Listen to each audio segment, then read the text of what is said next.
सुंदरपुर नाम का एक छोटा सा गांव था। मिट्टी की खुशबू और सादगी से भरा, लेकिन अपने खाने पीने के शौकीन लोगों के लिए मशहूर।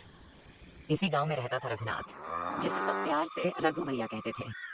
खुश मिजाज इंसान, हर किसी से हंसकर बातें करने वाला और जरूरत पर मदद करने वाला। रघु भैया का सबसे बड़ा परिचय था उनका मशहूर ठेला, फिश फ्राई और फिश पकौड़ा वाला। उनके बेसन का मसाला इतना अलग और लाजवाब था कि जो एक बार खा ले, बार बार आने पर मजबूर हो जाए। रोज दोपहर 3 बजे जैसे ही उनका ठेला खुलता, चौराहे पर भीड़ उमड़ पड़ती।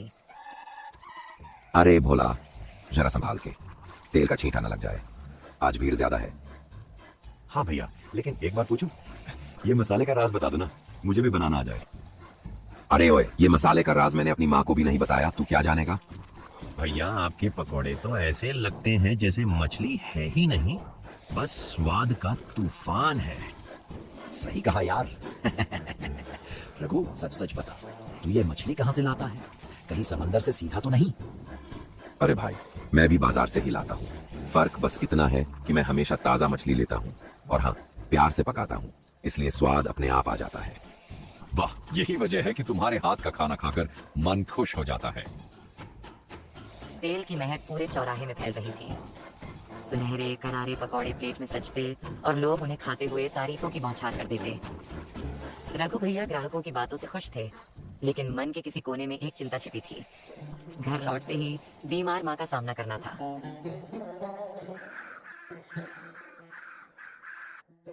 गई बेटा, आज देर हो गई, तबीयत भी कुछ ठीक नहीं लग रही। हाँ माँ, आज भीड़ ज्यादा थी। ये लो, तुम्हारे लिए फिश फ्राई लाया। मुझे पता है, मेरी बेटी का स्वाद पूरे गांव को दीवाना बना रहा है। लेकिन अपना भी ध्यान रखा कर। माँ, तुम ठीक हो जाओ, फिर मैं तुम्हें और भी अच्छा बनाकर खिलाऊंगा।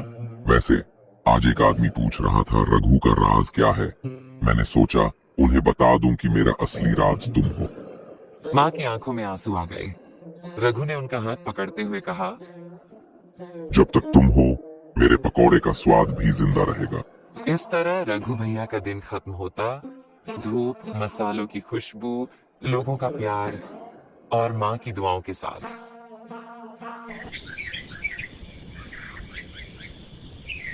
अगले दिन रघु ने हमेशा की तरह दोपहर को अपना ठेला लगाया। अभी मुश्किल से 1-2 ग्राहक आए ही थे कि अचानक गांव के राजा के 2 सेवक घोड़ों पर सवार होकर वहां पहुंचे। सब लोग चौंक गए। ठेले के पास हलचल मच गई। अरे ओ, यही है मशहूर फिश फ्राई वाला? जी मैं ही हूँ, बोलिए क्या चाहिए? तो प्लेट फिश फ्राई बना। राजा ने हुक्म दिया है कि गांव के हर फिश फ्राई वाले की जांच करनी है। रघु ने चुपचाप तेल गरम किया और अपने खास मसाले में लिपटी मछली कढ़ाई में डाली। छन छन की आवाज और महक फैलते ही पास खड़े लोग मुस्कुरा उठे।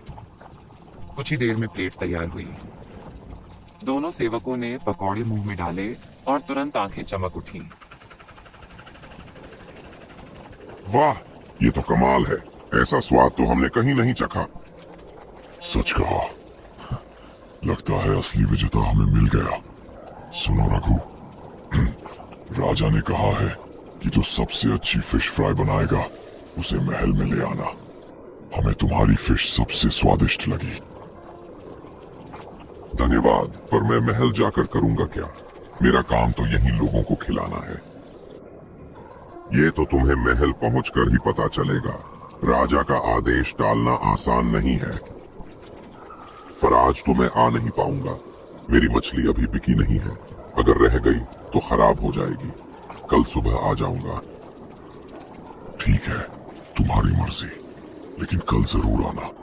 राजा का इंतजार करना ठीक नहीं होगा। इतना कहकर दोनों सेवक महल की ओर निकल गए। भीड़ में खड़े लोग आपस में बातें करने लगे। अरे रघु, अब तो तू राजा का रसोइया बनने वाला है, फिर हमें कौन खिलाएगा? हाँ भाई, कल से हमारे हिस्से की फिश फ्राई कहाँ मिलेगी? अरे ऐसा कैसे हो सकता है? मैं महल जाकर खाना बनाऊंगा। मुझे तो यही गांव में मजा आता है। हैप्पी लोगों की तारीफ और हंसी मजाक ही मेरी असली कमाई है। पर भाई, राजा का हुक्म टाला नहीं जा सकता। कल जाकर ही सब साफ होगा। रघु हल्की हंसी हंसा। लेकिन भीतर कहीं मन में उलझन बैठ गई। शाम ढलने पर सारी मछली बिक गई। रघु ठेला समेटकर घर पहुंचा और माँ के पास बैठ गया। अम्मा, आज कुछ अजीब हुआ। राजा के सेवक आए थे। उन्होंने मेरी फिश खाई और कहा कि कल मुझे महल में हाजिर होना पड़ेगा। ये तो बड़ा सम्मान है, पर तू वही कर जो तेरे दिल को सही लगे। अगर तुझे गांव में रहना अच्छा लगता है तो यहीं रह। अगर महल जाना चाहता है तो चला जा, फैसला तेरा है। ठीक कहा माँ, जो मन को सही लगेगा वही करूंगा। अभी तो समझ नहीं आ रहा, कल देखता हूँ क्या होता है। रघु देर तक सोचता रहा। अंत में लेट गया और महल के बुलावे, राजा की जिज्ञासा और अपने गांव की मोहब्बत के बीच उलझा हुआ नींद की गोद में चला गया।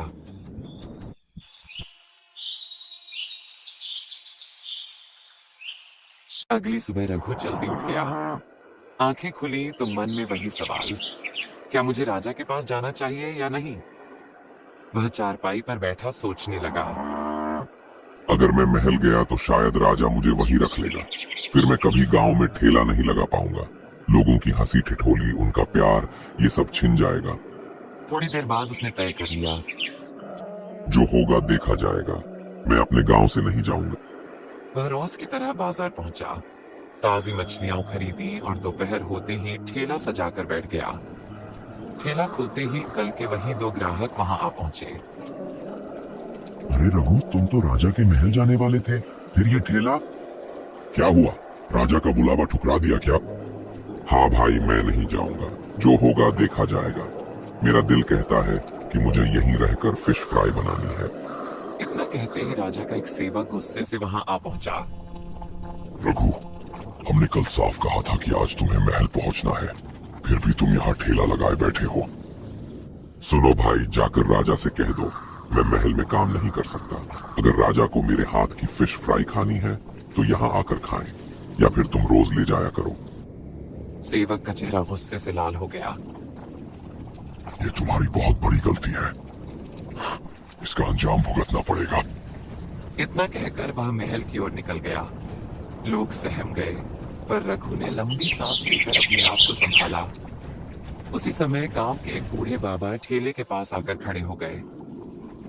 रघु बेटा, चिंता मत कर, हमारे राजा दिल के बहुत अच्छे हैं। अगर तू सही है तो वो तेरा साथ देंगे। धन्यवाद बाबा, मैं ठेला यहीं लगाऊंगा। अब जो होगा देखा जाएगा। अच्छा, अब मुझे एक प्लेट गर्मा गर्म पकौड़े दे। रघु हंस पड़ा और तुरंत उन्हें पकौड़े परोस दिए। इसी बीच एक छोटा बच्चा ठेले पर आया। उसकी आंखों में चमक थी। रघु भैया, मुझे फिश बहुत पसंद है, पर मेरी माँ को बनाना नहीं आता। क्या आप मुझे एक प्लेट फिश फ्राई देंगे? रघु का चेहरा खिल उठा। उसने खुशी खुशी उसे एक प्लेट थमा दी।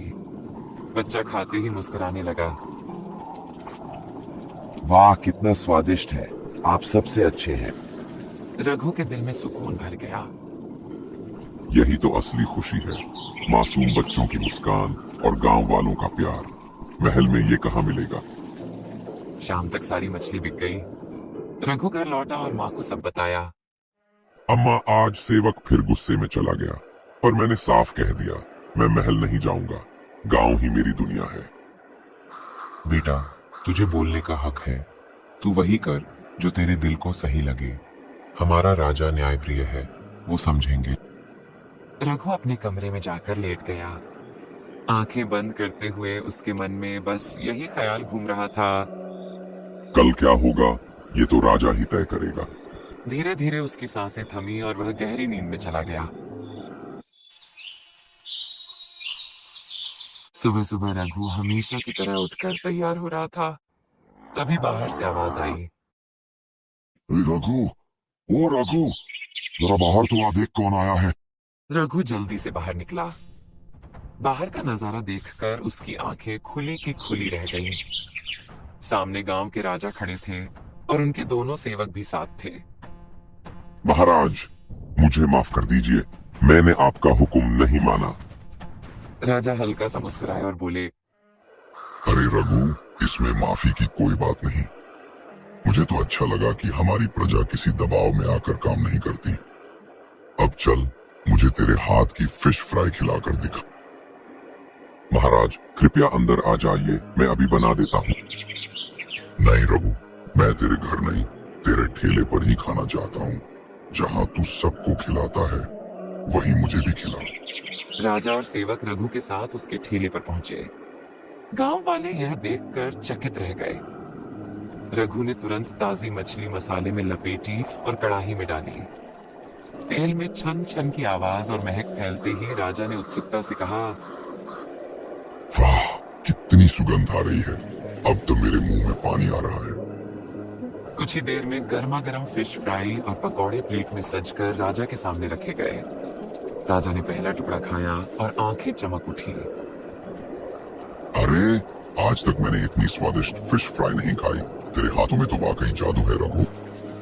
धन्यवाद महाराज, ये तो आपके आशीर्वाद का फल है। अब से हम हर रोज तेरे ठेले से फिश फ्राई और पकौड़े मंगवाएंगे। तू महल आने की चिंता मत कर, तू यहीं रहकर अपने गांव वालों को भी खुश रख और हमें भी। रघु के चेहरे पर खुशी की चमक थी। जल्दी घर लौटा और माँ को सारी बातें बताईं। अम्मा, आज राजा खुद आए थे और बोले कि वे रोज मेरे ठेले से ही खाना लेंगे। मैंने कहा था ना बेटा, हमारा राजा बहुत दयालु है। देख, तेरे मन की बात भी पूरी हुई और राजा भी खुश हो गए।